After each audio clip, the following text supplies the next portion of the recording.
Hi everyone, it's Bradley the Singing Chef coming to you today with one of my favorite go-to crock pot recipes. It's called Drunken Pot Roast. Don't be afraid, dear, it's gonna be fine, it's gonna be fine. Okay, I've got a screaming hot pan over here. The first thing I'm gonna do is sear off a chuck roast, okay? I'm gonna make sure I've got some salt and some pepper. A little bit of cumin, some garlic powder, a little bit of olive oil in the pan, and this should sound like a giant round of applause. And the crowd goes wild! Alright, so this is a pretty thin chuck roast. I've actually seared off another one and already have it in the pot because just what the butcher had today at my grocery store was kind of thin and I wanted more. So searing off actually two-inch thick chuck roast here. While that's in the pan, I'm going to go ahead and season the other side. Same seasoning, salt, pepper,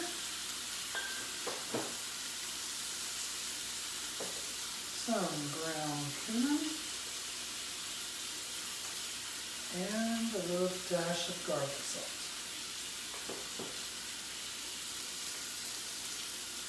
A little olive oil drizzle over the top. And kind of rub that in. And that will be just fine. Excuse me while I get my dish towel. Wipe my hands. And throw away my trash. Alright. So that's seared away. You want a pretty hard sear on the outside, so that's why you want the pan to be as hot as it was when we put that in. Use some tongs. See how it pulls away from the pan? It is seared. Flip that baby over. And get a sear on the other side. There we go. Alright. While that is working, let's talk vegetables. Okay, typically in a pot roast, people put, the usual suspects: carrots, celery, potatoes, okay? Well, I think there are about 100 other ways to make potatoes that are more tasty than just throwing them in a crock pot. The other vegetables soak up lots of flavor, but the potatoes, they just wind up kind of bland. You need a ton of salt and pepper to even really want to eat them. So I skip the potatoes altogether. I put in the vegetables that I love, okay? For flavor, two of my favorite things that are always going to be in almost every dish I make for flavor is an onion and some garlic. So that's the first thing I'm going to do. Usually I have my garbage bowl on top of my station here, but there's not any room, so it's down here in the bottom. Toss away the outer peel of my onion. I had to turn down that pan a little bit. It was too loud. So I turned it down a little bit, but it's still seared. All right. Then I don't have to do like any kind of fine chop or dice on these, because you really want the onions to be part of your veggies as your side dish. So all I typically do is just take giant chunks. I take off that root end, divide it in half, quarter it again, and toss those babies into the jacuzzi. All right, same thing, chop off the root.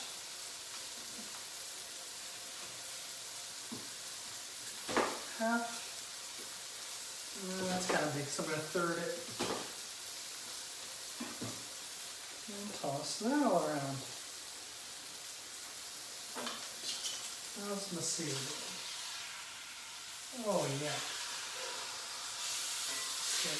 You don't want this to like cook through. That's what's going to happen in the crock pot. So as long as you've got a hard sear where it is nice and dark brown on the outside, that's all you need. And it's honestly all you need that pan for, was just for that sear. Everything else, all the other magic is going to happen in the crock pot. All right, so I mentioned before in another one of my videos, my church here, St. Luke's United Methodist here in Orlando, and they're doing a really, really cool thing right now. We're in the middle of the coronavirus pandemic, and here in Orlando, as you know, there are so many theme parks and theaters in this area. And all of us that typically work there have either been furloughed or laid off from our jobs, and times are tight. So St. Luke's is doing this really cool thing. They've partnered with a group called Feed the Need. And every Tuesday on the church's property, and now they've even opened a second location downtown on Thursday, but at the church on Tuesday, they have, with Feed the Need, this food distribution that has been a lifesaver for so many of us, that provides sometimes a lunch meal, and it also usually provides some kind of produce. This week I went by and I picked up some amazing produce. That onion that I just chopped up was in there, as well as these carrots that I'm telling you are from another planet. Like, they're like mutant carrots. Look at it. It's like the size of my head. Anyway, but it doesn't matter the size of the carrot. You can break it down to make it to where you know, the size you want it to be within the dish. So all I do is chop off the ends, cut in half, cut lengthwise, and then put the flat end down, cut lengthwise in thirds, and then I've got these 3 long pieces, and I'm going to half those. So that there's some semblance of a fairly, you know, thick baton of carrot that you would want with your pot roast. So simple as that. You just judge the size that you've got. If you've got like a regular, normal earthling kind of carrot, you can probably just like peel it, which I peeled this, by the way, didn't say that, and then just like chop it in pieces and you're fine. But because I have this apocalyptic, ginormous carrot, I'm breaking it down a little bit further than I would a regular carrot. I mean, they're crazy. Cool, so I don't even think I need, this carrot was so large, I didn't even need like the whole thing, truthfully. So these may just be snacks for the chef. All right, next vegetable that I love, which I do with my roasted vegetables as well, is a parsnip. It is the carrot's friendly cousin. I've already peeled these. I'm just gonna break these down. Now, like I said, with the normal carrot, you've got this lengthwise here. It's maybe the size that you want. So to start out with, I just chop off some pieces about the size that I want. And then I look and see if there's like a giant core in the middle of the parsnip. This one's actually fairly small, so it shouldn't be too terrible. I don't really have to core this one, but sometimes there's a large core in the middle, and you're gonna wanna get that out of there. So I'm just gonna see how these go, see if I even need to show you how to do that. Oh, that one's got a little bit. So I'm gonna take that, I halved it, put the flat side down over it, and then the core, should get a little closer so you can see. So you can kind of see there in the middle, there's this core section, and that's the part that's a little bit more fibrous than you really want. So you're gonna wanna like core that out. And the way that I do that is I set one edge of it down, go in at an angle with my knife, and take out that little sliver of core, toss it in your garbage bowl at the end. Then you're left with the part that is far more edible. Same thing with that piece, take out the core, cut it in half. This is a rustic dish. I'm not concerned about my knife cuts because I'm just not quite that fancy.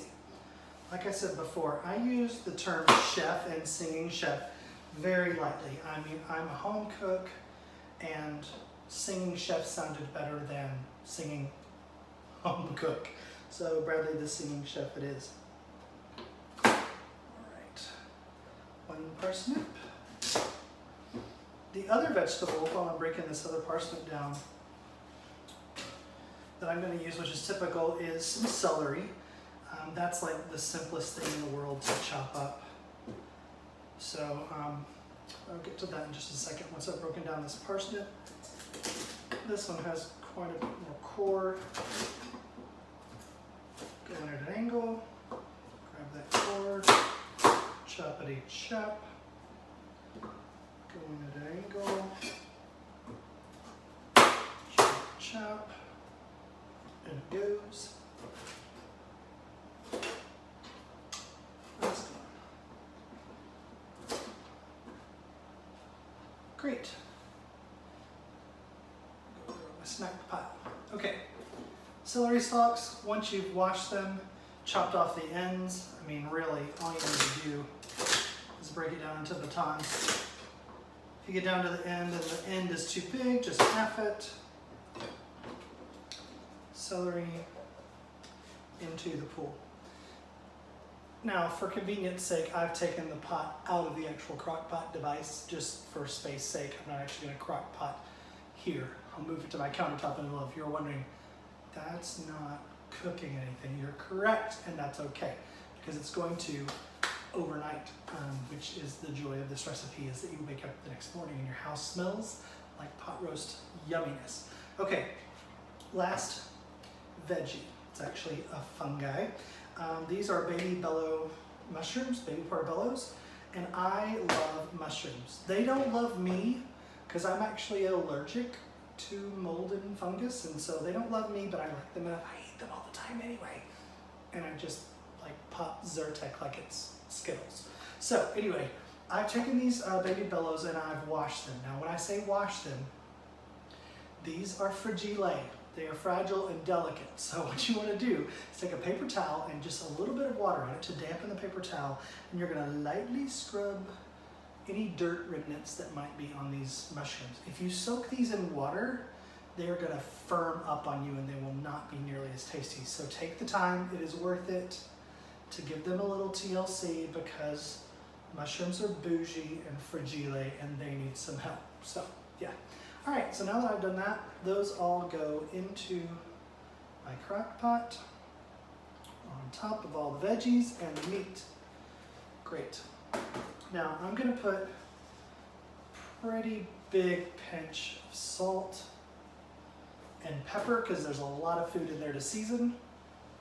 More seasoning the better.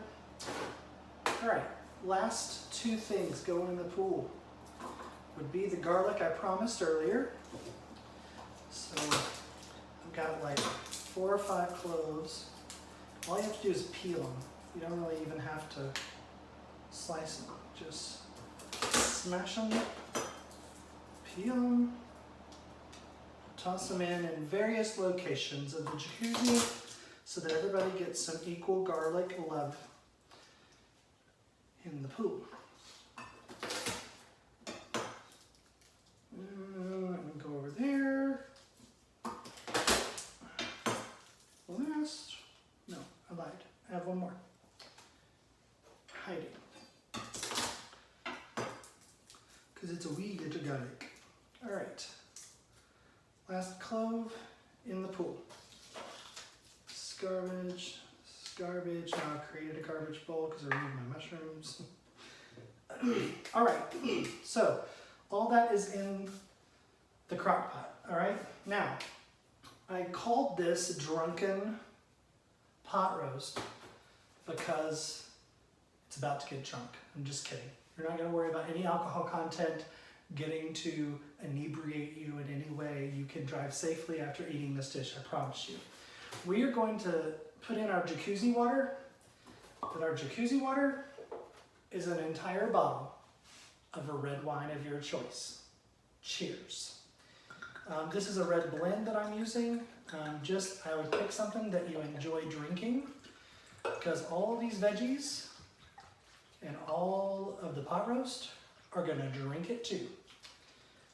Whole bottle. Wasn't kidding. All done. Yeah. And then I'm gonna take some herbs. You guys know that I'm a big fan of fresh herbs. I wish I had a garden so I could grow them. I'm taking two of my favorites for some more added flavor. Rosemary, nice woodsy, just put that little packet, shove it down in those mushrooms, and a little thing of packet or pouch of thyme. You can tie this off to make it easier to get it out. It's not gonna make a difference. You'll be able to find the stems easy once we take everything out. Shove that in on that side. And then, just to try to cover the majority of the kids in the pool, I'm taking some beef stock or beef broth, whatever you have on hand, to fill the remainder of the pool pretty close to the top. And that is it, folks. That is all it takes to make drunken pot roast. I'm gonna put this on the heating device of my crock pot, and I'm gonna let it go overnight for at least 8 hours. So get a full night's sleep so that your pot roast gets a full night's sleep. Trust me, you are gonna want this dish. I cannot wait to show it to you in the morning. I'm Brother the Singing Chef, and I'll see you in a little bit. Hey y'all, and good morning from the Singing Chef. I wish you were in this kitchen right now because it smells glorious. Overnight, we have had our drunken pot roast simmering away in this crock pot, and I cannot tell you how good this kitchen smells right now. So I'm gonna take the lid off, put that away. First thing I need to do is fish out my herbs. We had some fresh rosemary sprigs in there. Take those out because they were on the top. Same thing with our fresh thyme bundle. Oh yeah, oh my goodness. All right, now, first layer on here are those wonderful button portobello baby mushrooms and some carrots and onions. So I'm gonna take this little spider here and pull out. Oh my goodness, those look amazing. Put those all over the side of my serving dish.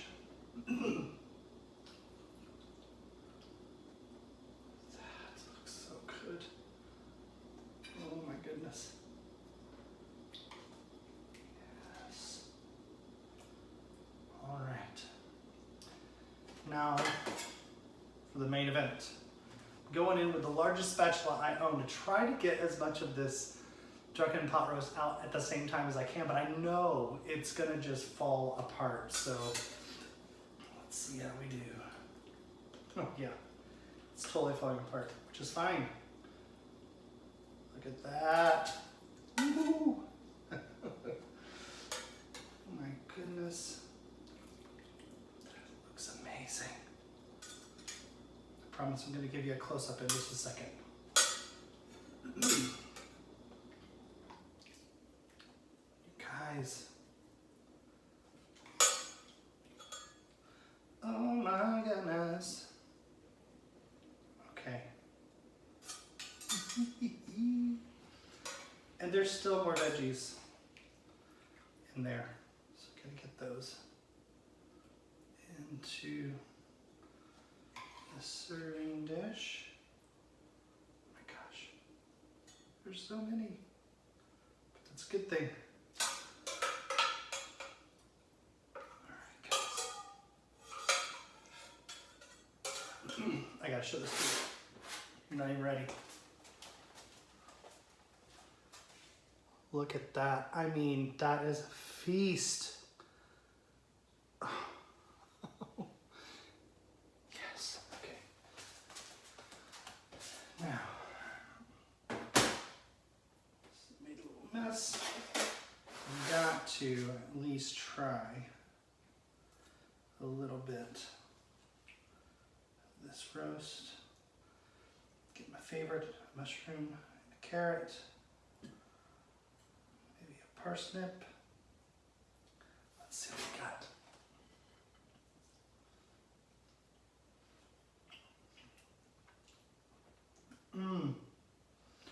Oh yeah. There's so much flavor in this meat. It has soaked up all of that beautiful red wine that we used. The garlic and the rosemary and the thyme have flavored it too. And because we did that sear with the salt and pepper and earlier, there's flavor on the outside of the pot roast too, even though it's totally falling apart. The vegetables, perfectly tender and so much flavor. I really hope you'll try this crock pot recipe. It is such an easy, quick put together, throw it in the crock pot overnight, and you will wake up to a meal that you and your friends and your family will never forget. Thank you so much for joining me on Bradley the Singing Chef. I hope you'll share, like, and subscribe to my YouTube channel. Feel free to follow me on Instagram, but more than anything, make sure you come back for more recipes, okay?